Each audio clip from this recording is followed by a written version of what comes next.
జడ్చలలో జరిగిన ప్రజా ఆశీర్వాద సభలో సీఎం కేసీఆర్ పాల్గొన్నారు.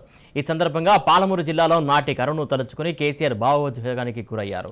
మనుషులే కాదు, మహబూబ్ నగర్ చెట్లు కూడా పడిపోయాయని గుర్తు చేశారు. గత ఉద్యమ సభలో ఏ ప్రాంతానికి వెళ్ళినా తాను కన్నీళ్లతో వెళ్ళనన్నారు. కానీ తెలంగాణ ఏర్పడ్డాక పాలమూరు జిల్లాను ఎంతో అభివృద్ధి చేశామని తెలిపారు. పాలమూరు ఎత్తిపోతల పథకం మొన్నే ప్రారంభించుకున్నామని, దాదాపు 90% పనులు పూర్తయ్యాయి అని తెలిపారు. ఈ ప్రాజెక్టుతో 1,50,000 ఎకరాలకు సాగునీరు అందుతుందని కేసీఆర్ పేర్కొన్నారు. ఇక నుండి పాలమూరు జిల్లా పాలుగారే జిల్లాగా మారబోతుందన్నారు. రైతుల కోసం పట్టుబట్టి జట్టుగట్టి చెట్టుకొగలు గుట్టకొగలు అయినారు కాబట్టి నా రైతు బిడ్డలు బొంబాయి వలసపోయినారు కాబట్టి ఆ బతుకులు మారాలని ఎవరు చెప్పినా వినకుండా నేను డిజైన్ చేసిందే, నేను పుట్టించిందే రైతు బంధు పథకం. ప్రపంచంలో ఎక్కడ లేదు, ఇండియాలో ఎక్కడ లేదు. ఇలా వాడోడు వీడోడు నెత్తిమాసినోడు వచ్చి అడ్డం పొడుగు మాట్లాడతారు. ఎప్పుడన్నా విన్నామా రైతు బంధు అనే స్కీమ్? విన్నామా? బీఆర్ఎస్ గవర్నమెంట్ లేకముందు ఎప్పుడన్నా విన్నామా? కళలు కూడా ఎవడన్నా గొడవ ఏడితే కూడా వాటి మనం పట్టించుకోలే. నేను కూడా కాపన్నే, నేను రైతునే, ఇప్పుడు కూడా నేను వ్యవసాయం చేస్తా కాబట్టి రైతుల బాధలు నాకు తెలుసు. కావాలని చెప్పి జిడ్డు పట్టి నేను రైతు బంధు తెస్తే ఇయ్యల్ల మళ్ళీ మా తెలంగాణ రైతన్నలు, మా పాలమూరు రైతన్నలు జర్ర ముఖాలు తెల్లగైతా ఉన్నాయి. కాంగ్రెస్ పార్టీ నిన్నగాక మొన్న కర్ణాటకలో గెలిచిండ్రు. ఆడ ఏం డైలాగులు కొట్టిండ్రు? 20 గంటలు ఇస్తామని చెప్పిండ్రు. నిన్న ప్రకటించిండు కర్ణాటక ముఖ్యమంత్రి, 5 గంటలు ఇస్తాం సగబెట్టుకొని గంతేగా ఇవన్నీ గొంగడు వాడాను. అంటే ఏం చేయాలా?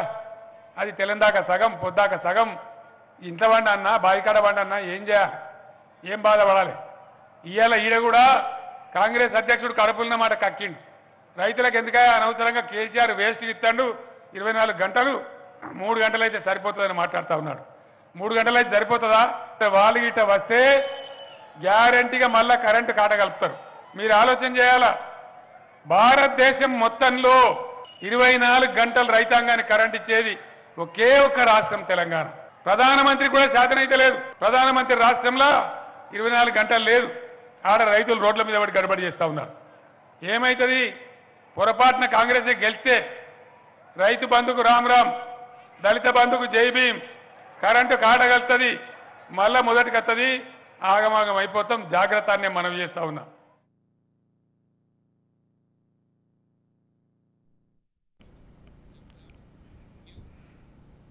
జడ్చలలో జరిగిన ప్రజా ఆశీర్వాద సభలో సీఎం కేసీఆర్ పాల్గొన్నారు. ఈ సందర్భంగా పాలమూరు జిల్లాలో నాటి కరువును తలుచుకుని కేసీఆర్ భావోద్వేగానికి గురయ్యారు.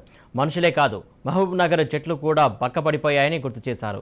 గత ఉద్యమ సభలో ఏ ప్రాంతానికి వెళ్ళినా తాను కన్నీళ్లతో వెళ్ళానన్నారు.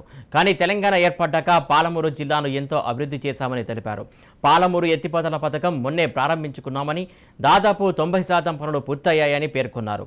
ఈ ప్రాజెక్టుతో 1,50,000 ఎకరాలకు సాగునీరు అందుతుందని కేసీఆర్ అన్నారు. ఇక నుండి పాలమూరు జిల్లా పాలుగారే జిల్లాగా మారబోతుందన్నారు.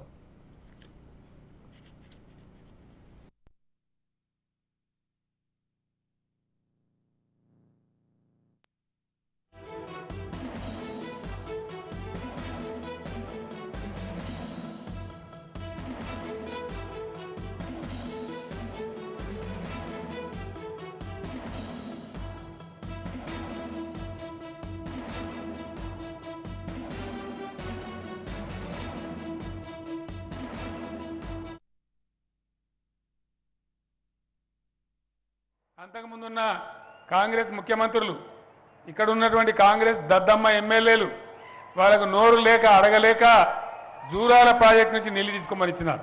నేను ఒక్కటే మాట మీకు చెప్తా ఉన్నా, జూరాల అనేది బెత్తడి ప్రాజెక్టు. దానిలో నీళ్లు ఉండేదే 9 టీఎంసీలు 10 టీఎంసీలు. మనం తీసుకునేది 2 టీఎంసీలు ఒక దినానికి. అంటే 2 టీఎంసీలు గుంజితే 3 రోజులకు అది కథం అయిపోతుంది. మళ్ళీ తర్వాత నీళ్ళు ఎక్కడి నుంచి తీసుకోవాలా? అంటే తెలంగాణను మళ్ళొక్కసారి గోల్మాల్ చేయడానికి ఆంధ్ర ముఖ్యమంత్రులు జూరాల నుంచి సోర్స్ అని పెట్టినారు. నేను చెప్పిన దాన్ని ఎందుకు తీసుకుంటాం నాకు అర్థం కాదు. శ్రీశైలం మన అయ్యే జాగీరా, దాని మన పైసలు ఇవ్వా, బాజాప్తా శ్రీశైలం నుంచే తీసుకోవాలని చెప్పి నేను అధికారులందరికీ చెప్పి పాలమూరు ఎత్తిపోతల పథకం యొక్క సోర్సును జూరాల నుంచి శ్రీశైలంకు మార్చినాం. ఇప్పుడు కూడా ఏ దద్దమ్మ సన్నాసులు ఉన్నారో వాళ్ళు ఇప్పుడు కూడా మాట్లాడుతూ వాళ్ళకి ఎంత తెలివి తక్కువ ఉన్నదో నాకు అర్థం కాదు. ఈ జిల్లాలో ఎట్లా పుట్టినరో కూడా నాకు అర్థం కాదు. చాలా బాధ అవుతుంది. వాళ్ళు మాట్లాడతారు ఇప్పుడు కూడా జూరాల నుంచే తీసుకోవాల్సి ఉండే అంటే సిగ్గుపడాలి. అసలు మీకేమైనా తెలివి ఉన్నదా? జూరాలలో నీళ్ళు ఎన్ని ఉన్నాయో తెలుసా? ఎన్ని రోజులకు వస్తాయో తెలుసా? అంటే ఆ రోజు భావదారిద్రమే, మధ్యలో మనం ఉద్యమం చేస్తుంటే భావదారిద్రమే, ఇవాళ కూడా అదే భావదారిద్రం. 60 ఏళ్ళు మన గోస పోసుకొని మనం బొంబాయి పోయేటట్టు, కూలీ పని చేసేటట్టు, వలస పోయేటట్టు చేసింది కాంగ్రెస్ పార్టీ. మళ్ళీ వాళ్ళే వచ్చి ఇలా మాట్లాడుతూ ఉన్నారు. నేను మీ అందరికి ఒకటే మాట మనవి చేస్తూ ఉన్నా. ఏం చేసినాం? మహబూబ్ నగర్లో పాలమూరు ఎత్తిపోతల పథకం ప్రారంభించినాం. దానికి మళ్ళీ ఎవడటం? ఇదే జిల్లాలో పుట్టిన దరిద్రులు కాంగ్రెస్ నాయకులు పోయి కేసులు వేస్తారు. అది కావద్దు. అది అయితే లక్ష్మారెడ్డికి పేరెత్తది, శ్రీనివాస్ గౌడ్కి పేరెత్తది, జిల్లా ఎమ్మెల్యేలకు పేరెత్తది, కేసీఆర్కి పేరెత్తదని దానికి అడ్డగాతలు పట్టినారు. మేము దాన్ని మొండి పట్టుకొని పోయినాం. ఈ మధ్యనే 9 సంవత్సరాల పోరాటం తర్వాత బ్రహ్మాండంగా అనుమతులన్నీ కూడా వస్తూ ఉన్నాయి, ఒకటి తర్వాత ఒకటి.